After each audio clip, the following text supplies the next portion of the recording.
Hey everyone. Well, I am standing here with John Garnet, and he is from Australia. So, welcome to the Camino Cafe, John. Thank you, Leigh. We've just had the luxury of having a long coffee, and he just came in from the Camino Frances, and we're going to talk a little bit about that. So, I'm so excited that we got to meet today, and I've been really enjoying hearing about your Camino. So, tell everyone where you started this Camino. Well, started on the 4th of September at St. John Peter Port. I started with a friend. We started out pretty good. We were reasonably fit and healthy, um, considering the ages. Yeah, so let's tell everyone. So, first off, you met Mike back in 2018, and you were, I believe, 82 then? Yeah, 80, 81, I think it was. Yeah, 81.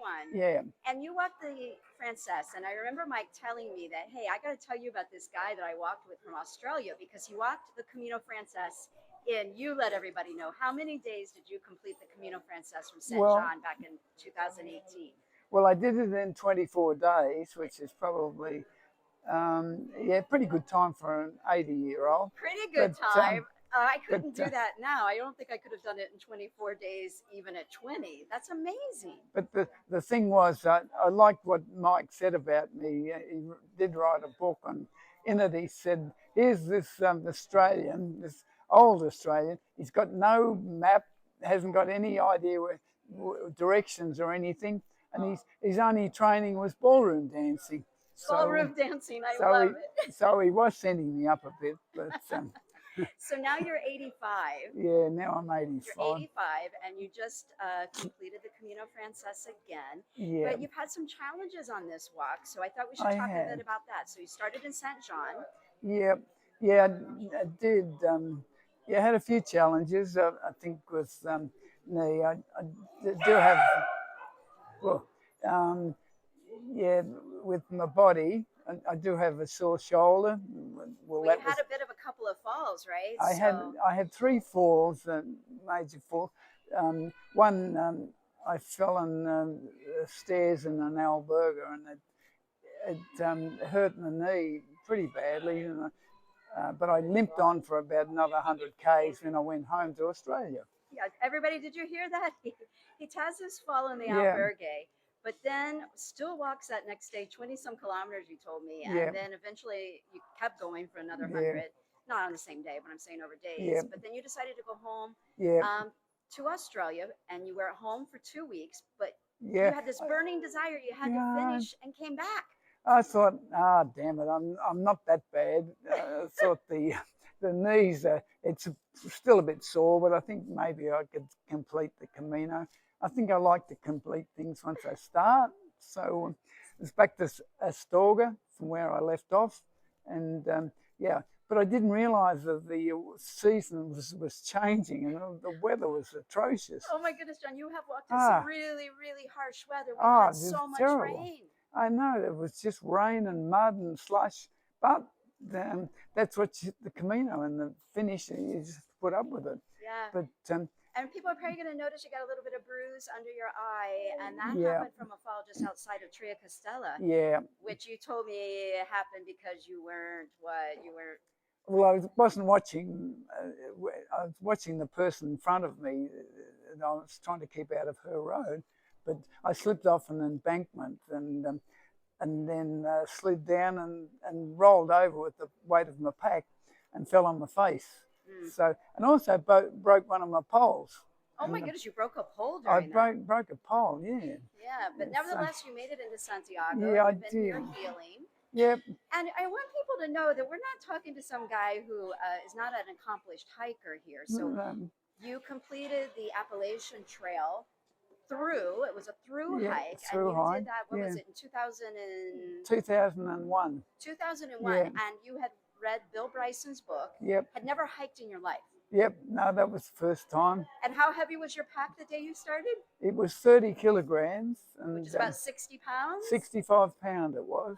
Right. Yeah, it was crazy carrying that weight. I had stupid things like I had a candle because I thought I could have a candle lit on my in the tent. It was pretty stupid. But anyway. you got rid of all of that. I got right? rid of all And you that. completed the Appalachian Trail. How old were you when you finished that trail? 64. So at I was, 64. and that, yeah.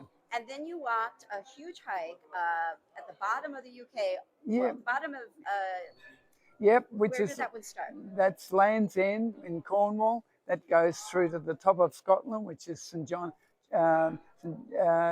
St John, not St John, John O'Groats. Yeah. How far is that walk? I think it's about 1,000 miles. About 1,000 miles. And you Yeah. did that. How old were you then? I was 64. I think it's about 70. Right. Yeah, 69, 70. Right. Yeah. And before all these hikes, you had never been a hiker. No, you not played really. tennis. You liked to ballroom dance, but Yeah. not big hikes. No, I prefer activities. You know. Yeah. Like a lot of men, we like to have some reason to exercise. Yeah. So it's just, yeah. And you've completed 3 Caminos. 3 Caminos. I also did the coast to coast in the UK. That's across, but that's only 2 weeks high. Oh, well, But just a 2-week one. yeah, that Oh, was. yeah. But look, I find everything's hard. Even go down the local milk bar to get a bottle of milk or something. I find that hard at times.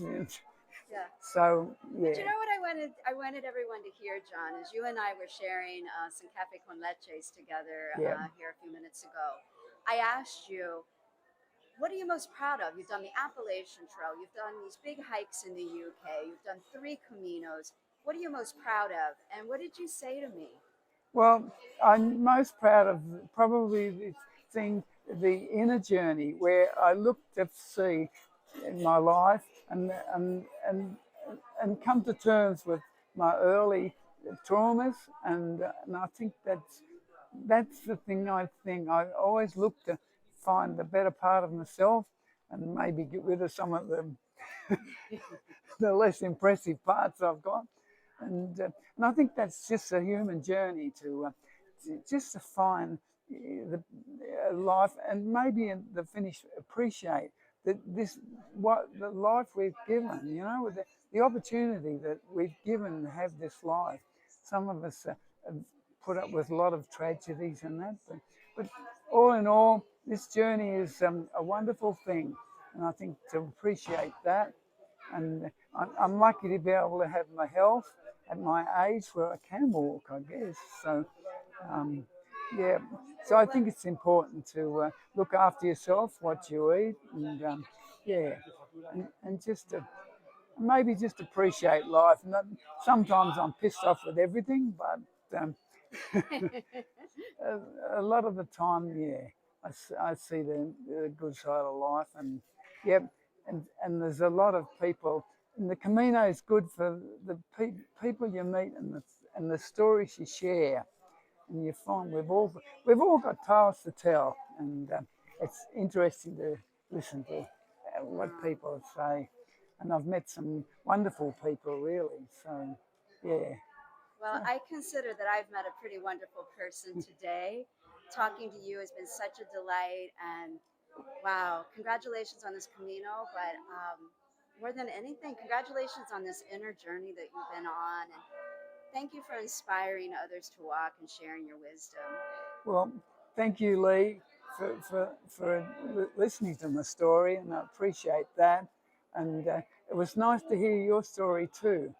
It's quite an interesting story you tell, and I'm pleased to have shared that with you. And yeah. Me too. I'm so glad we met. Yeah. All right. Well, you have a safe journey back to Australia. Thank you, Leigh. And yeah.